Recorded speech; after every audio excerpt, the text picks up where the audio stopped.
बिल्कुल देखिए, ये आतंकी जो है ये पाकिस्तान की आईएसआई की एक बैकबोन है और इसी के ज़रिए वो प्रॉक्सी वॉर चलाता है। और जब भी इस तरीके की स्थितियां होती हैं कि जैसी कोई बड़े आतंकी घटनाएं होती हैं और उसके बाद जब भारत कोई एक्शन लेने की तैयारी में होता है तो उस वक्त आनन फानन में जितने भी ऐसे जो एरिया है उन सबको खाली करा दिया जाता है। जो अभी तक हमारे पास जानकारी है उसके मुताबिक बहावलपुर जो कि जैश का मुख्यालय है उसको खाली करा दिया गया है और वहाँ जितने भी ऐसे ट्रेनिंग कर रहे थे, जितने भी लोग हैं आतंकी हैं, उन सबको वहाँ से किसी सेफ जगह पर भेज दिया गया है। ये एक उनकी भी एक एसओपी है, उनका एक स्टैंडर्ड ऑपरेटिंग प्रोसीजर है आईएसआई का और आर्मी का कि इन सब इलाकों में जहाँ की इस तरीके के आतंकी कैंप चलते हैं उनको तुरंत खाली करा दिया जाए और ताकि भारत की तरफ से अगर कोई एक्टिविटी होती है या भारत कोई पलटवार करता है तो उसमें वो लोग मारे ना जाए। और यही वजह है कि लगातार जितने भी ऐसे टेररिस्ट कैंप है या जितने भी लॉन्च पैड्स है जहां पे आतंकी मौजूद थे इस घटना से पहले, उनको भी खाली कराया जा रहा है। बड़ी संख्या में जो है मूवमेंट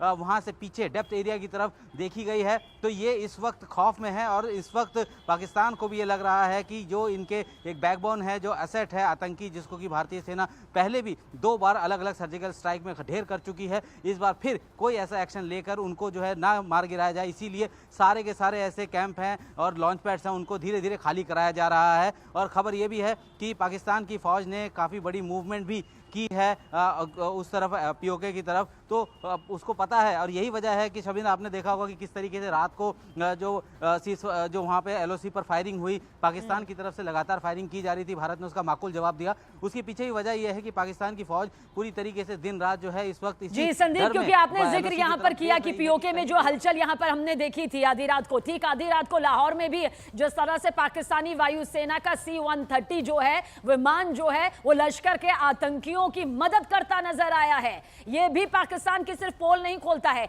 यानी पाकिस्तान ये आतंकी आतंक के आका जान चुके हैं कि प्रहार तो हो गया है लेकिन अभी भारत का अंतिम प्रचंड प्रहार बाकी है और यही डर दिखाई भी दे रहा है।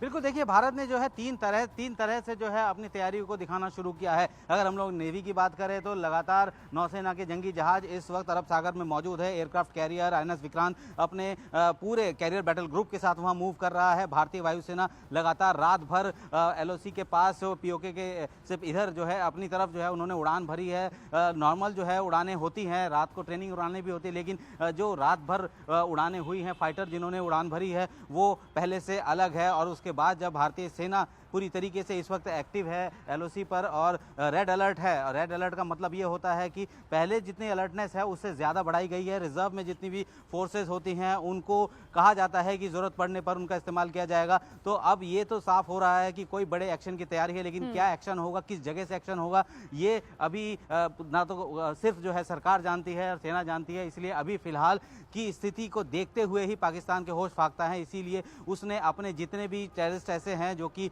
उन सब इलाकों में ऑपरेट करते रहे हैं। सबीना, एक बात और बताऊं कि ये लगातार धीरे धीरे जो है ये क्रैश कोर्सेज तक करते थे अपने उस आतंकियों को। जो वहाँ उनकी SSG है वो बाकायदा उनको ट्रेनिंग देती रही है पूरे उन सब इलाकों में। QRT की भी ट्रेनिंग देती रही है कि अगर कोई इस तरीके का कोई एक्शन होता है। संदीप, बहुत अहम बात, अभी तो ये बड़ा एक्शन हुआ है, अभी तो कड़ा एक्शन होना बाकी है। डिटेल हमारे सहयोगी संदीप बोल यहाँ पर दे रहे थे।